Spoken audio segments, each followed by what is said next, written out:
ചപ്പാത്തി, അപ്പം, ചോറ് എന്നിവയുടെ കൂടെയെല്ലാം കഴിക്കാൻ പറ്റുന്ന ഒരു കിടിലൻ ബീഫ് അച്ചാർ. ഇത് വിദേശത്ത് ജോലിയുള്ളവർക്കും പഠിക്കാൻ പോകുന്ന വിദ്യാർത്ഥികൾക്കും കൊണ്ടുപോകാൻ നല്ലതാണ്. ഇത് 10 കിലോ ബീഫാണ്. വേവിച്ചാൽ 5 കിലോ ഉണ്ടാവും. കഴുകിയെടുത്ത ബീഫ് കുരുമുളകും മഞ്ഞൾപ്പൊടിയും ഉപ്പും ചേർത്ത് വെക്കുക. ഇതിനു വേണ്ടി വേവിച്ച ബീഫ്, വെളുത്തുള്ളി, ഇഞ്ചി, പച്ചമുളക്, കറിവേപ്പില, മുളക് പൊടികൾ, കടുക്, കായം, ഉലുവ, നല്ലെണ്ണ, വിനാഗിരി, ഉപ്പ് എന്നിവ എടുക്കാം. വേവിച്ചെടുത്ത ബീഫ് നല്ലെണ്ണ ചൂടാക്കി അതിലൊന്ന് 1/4 ഭാഗം മൊരിയിച്ചെടുക്കണം. 1/4 ഭാഗം മൊരിഞ്ഞാൽ കോരിയെടുക്കാം. ഇതിൽ നമ്മൾ വീട്ടിൽ പൊടിച്ചുണ്ടാക്കിയ മസാലപ്പൊടികളാണ് ചേർക്കുന്നത്. ഇനി കടുക് പൊട്ടിച്ചെടുക്കാം. കൂടെ ഉണക്കമുളകും ഉലുവയും കൂടി പൊട്ടിക്കണം. ഇനി അരിഞ്ഞു വെച്ച ചേരുവകളെല്ലാം ഇടാം. കറിവേപ്പില, പച്ചമുളക് ഇട്ടു ഒന്ന് ഇളക്കി ബാക്കിയുള്ള വെളുത്തുള്ളി, ഇഞ്ചി എല്ലാം ഇടാം.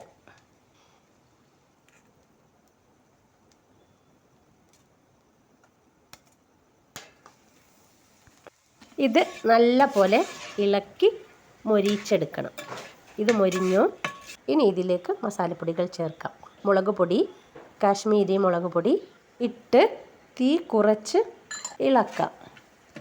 ഇല്ലെങ്കിൽ കരിഞ്ഞു പോകും. തീ നന്നായി തന്നെ കുറയ്ക്കണം.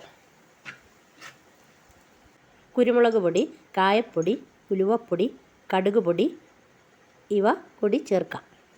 കുറച്ച് ഉപ്പും ചേർക്കണം. ഇളക്കി യോജിപ്പിച്ച് പച്ചമണം മാറിയാൽ കുറച്ച് വിനാഗിരിയും ബീഫ് വേവിച്ച വെള്ളം ഉണ്ടെങ്കിൽ അതും ചേർത്ത് നന്നായി തിളപ്പിക്കണം. മസാല നന്നായി വേവട്ടെ. മസാല വേവായി പച്ചമണം മാറി. ഇനി ഇതിലേക്ക് പൊരിച്ചു വെച്ച ബീഫ് ഇട്ട് കൊടുക്കുക. ബീഫിട്ട് നന്നായി ഇളക്കി തിളപ്പിച്ച് വേവിക്കണം.